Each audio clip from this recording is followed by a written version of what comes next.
जनता party अछूत, यही कर्म अछूत कहलाता है। दोस्तों, अगर आप तामसी और नीच कर्म करते हैं तो आप अपने को उच्च कभी नहीं बन सकते। इसके लिए आपको तामसी और नीच कर्म छोड़ना ही पड़ेगा, और तामसी कर्म, तामसी भोजन का त्याग नहीं करोगे तो कभी आप नाम नहीं, इज्जत से नाम नहीं लिख सकते। नीच कर्म करोगे तो उसका नीच नतीजा भोगोगे। फलों के जूस में पेशाब मिलाना तामसी और नीच कर्म है। दोस्तों, दुनिया में जीने के लिए संस्कार क्यों जरूरी है? बिना संस्कार के इज्जत नहीं मिलती। संस्कार विहीन को दुनिया में कहीं इज्जत नहीं मिलती। और संस्कार हमारे माँ बाप, हमारे खानदान से आता है, और हमारे खानदान को रामायण से पता चलता है। दुनिया का एक ही संस्कारी ग्रंथ केवल और केवल रामायण हुआ। पुरुषों को चरित्र रामचरित्र से पता चलता है, स्त्रियों को चरित्र सीता चरित्र से पता चलता है। वो बोलते हैं पुरुष हो तो राम जैसा हो, औरत हो तो सीता जैसी हो। बिना संस्कार के पूरी दुनिया में बदनाम रहोगे। अपना नाम कहीं भी इज्जत से लिखने को डरोगे। अभी देखिए, मैं कुछ उदाहरण आपको दिलाने जा रहा हूँ। आज कुछ नए नए लोग हैं। थूकना और पेशाब करना छोड़ें। क्यों नहीं कहते आप उनसे? अरे भाई, हम कह ही रहे हैं, लेकिन उन पे कार्रवाई नहीं करो। नहीं कहा, मुकदमा मैं दर्ज करो। इंतजार करती रही। दोस्तों, फलों के जूस में पेशाब मिलाना तामसी और नीच कर्म है। कि सरकार एक एग्जाम्पल दिया जा रहा है। आपको क्यों खौफ है? हिंदू मुस्लिम नाम लगाने में खौफ कैसा? नाम पर तो फक्र होना चाहिए ना। शलभ मनी त्रिपाठी नाम पर फक्र है ना। अनुराग भदौरिया नाम पर फक्र है ना। मुझे बताइए, दुष्यंत नागर नाम पर फक्र है ना। तो फिर रूबिका लियाकत नाम लिखने में फक्र क्यों नहीं होना चाहिए? खौफ क्यों? किस बात का खौफ? किस बात का खौफ? अरे फक्र सबको होता है। तो फिर फक्र सबको होता है, तो नाम छिपाना क्यों? नाम से पता चल जाता है कौन अच्छा है कौन बुरा है। वो तक नहीं पता है ना। अरे तो आपको उससे क्यों दिक्कत है? आप कह रहे हैं ये लोग क्रिमिनल से बनाने की कोशिश कर रहे हैं। आप फक्र से कहिए ना, फक्र से लिखिए। क्यों लिख रहा है आपको?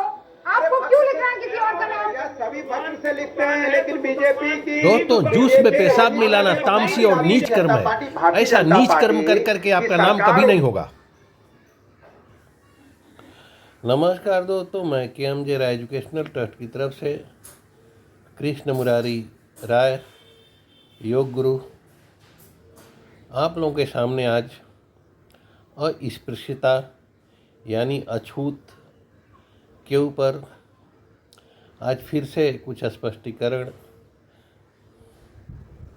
और एक छोटा सा निबंध लाया हूँ।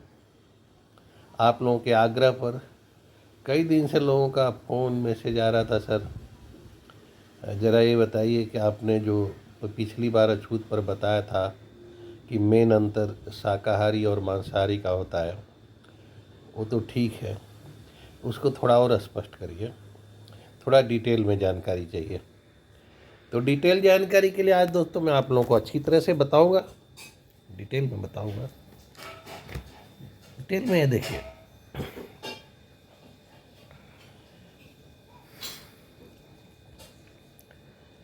समाज, मैंने बहुत लोगों को पढ़ा, या गीता पढ़ा, या स्वामी विवेकानंद जी को पढ़ा, और भी कई विद्वानों को पढ़ा।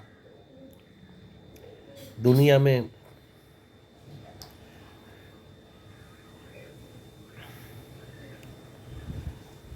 दसियों धर्म,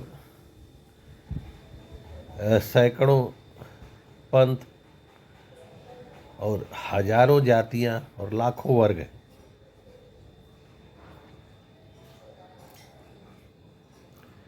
जितने भी मनुष्य हैं, सभी मनुष्य में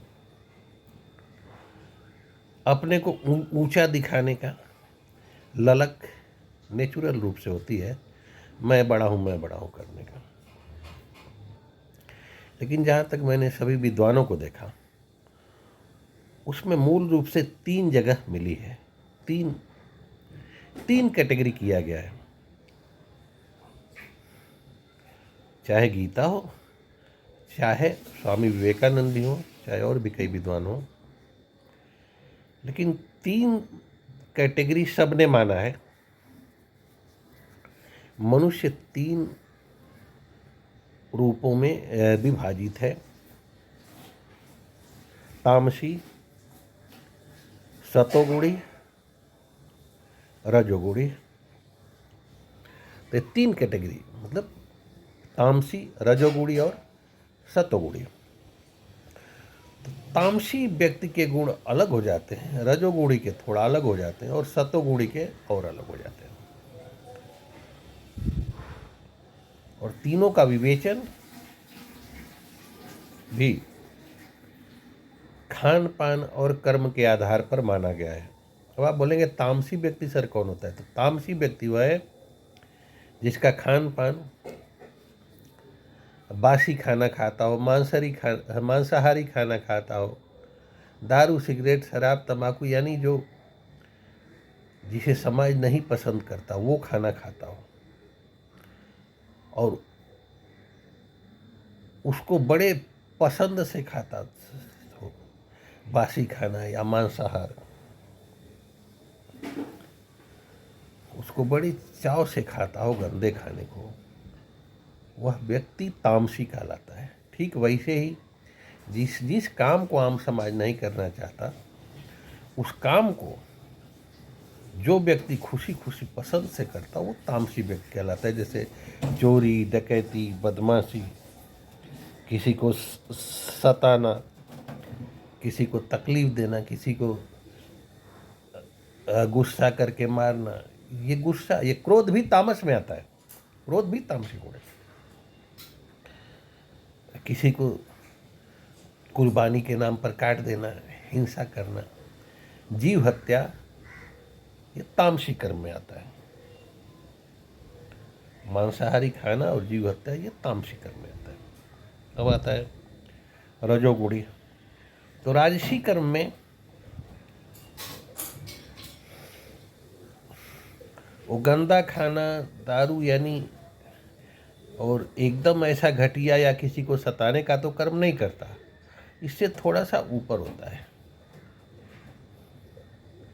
सात्विक खाना भी खाता है। रजोगुणी आदमी,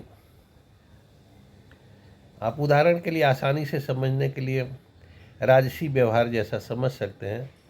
रोटी, चावल, दाल, सब्जी सब कुछ खाता है, कभी कभी मीट मटन भी खा लेते हैं, या कभी कभी क्रोध कर देता है, कभी कभी थोड़ा तामस आ जाता है। लेकिन वो तामस और सात्विक दोनों का मिक्स रहता है, उसके अंदर सात्विक गुण भी होते हैं और कभी कभी तामस आ जाता है, वो रजोगुणी कहलाता है। कभी सिंपल सादा भी रहता है, थोड़ा अचार चटनी के साथ रोटी सब्जी खाता है, इसके गुण भी वैसे ही हो जाते हैं। ये गुण राजसी व्यक्तित्व का हो जाता है। 10, 20, 50, 100, 1000, लाख लोगों को संभालने की क्षमता रखता है। यह हमेशा किसी के साथ झगड़ा नहीं करता, यह एक समाज को मेंटेन करने की ताकत रखता है।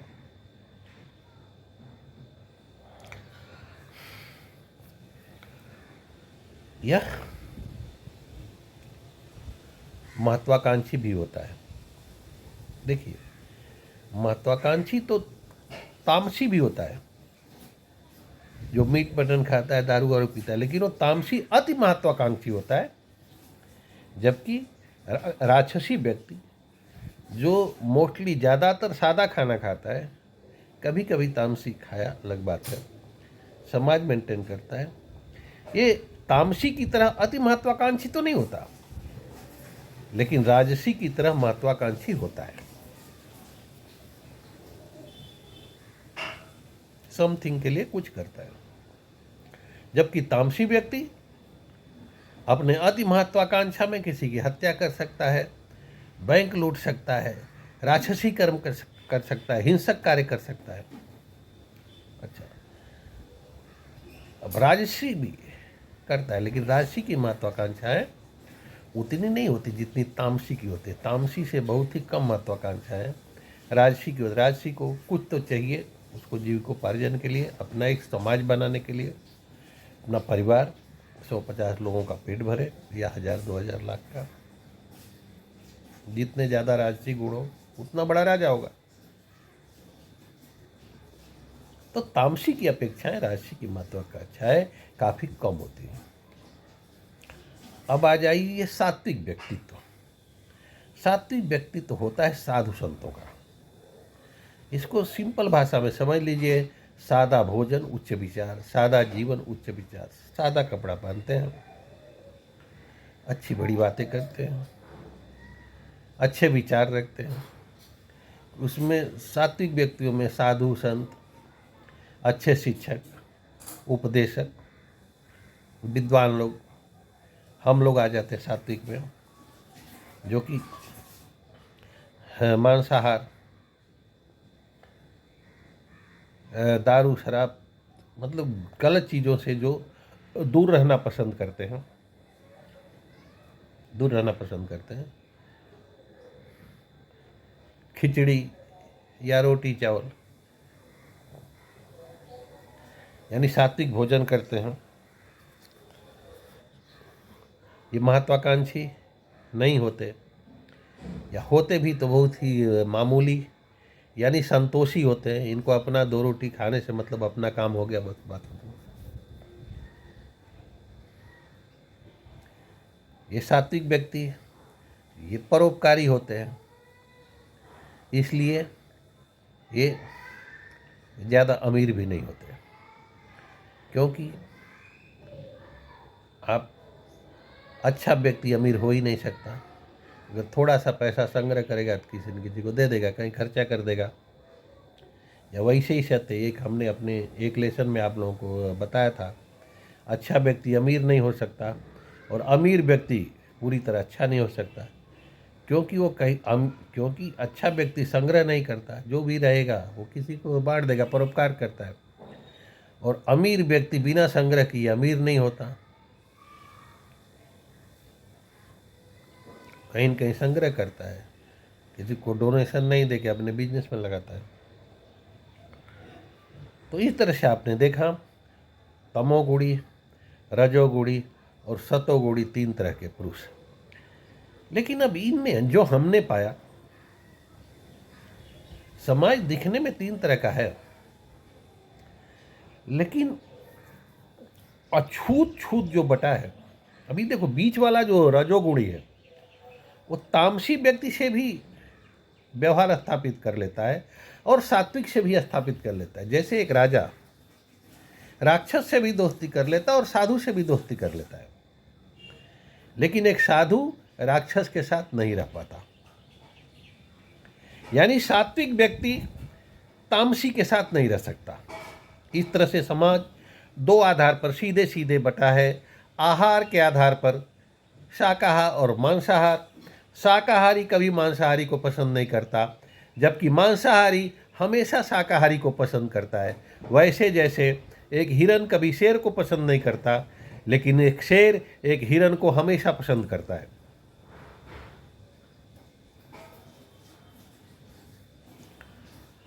तो आप लोग दुनिया भर के संविधान बना लीजिए, ये है, अरे इसको अछूत समझ, अरे अछूत को अछूत नहीं समझेगा। जो हत्या करेगा, जो मीट मटन खाएगा, राक्षसी प्रवृत्ति तामसी रहेगा, तो अछूत है ही है ना समाज के लिए। उसे सुधारने के लिए कुछ कार्यक्रम आप करिए।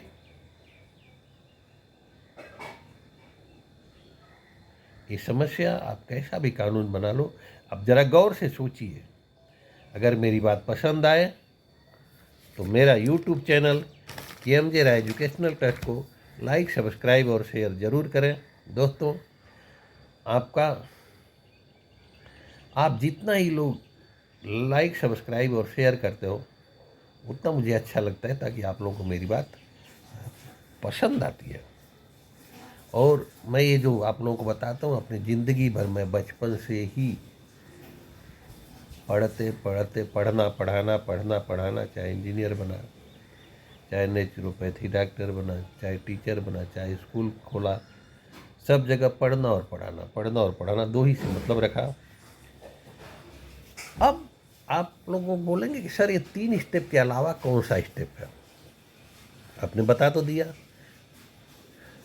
तामसिक, राजसिक और सात्विक।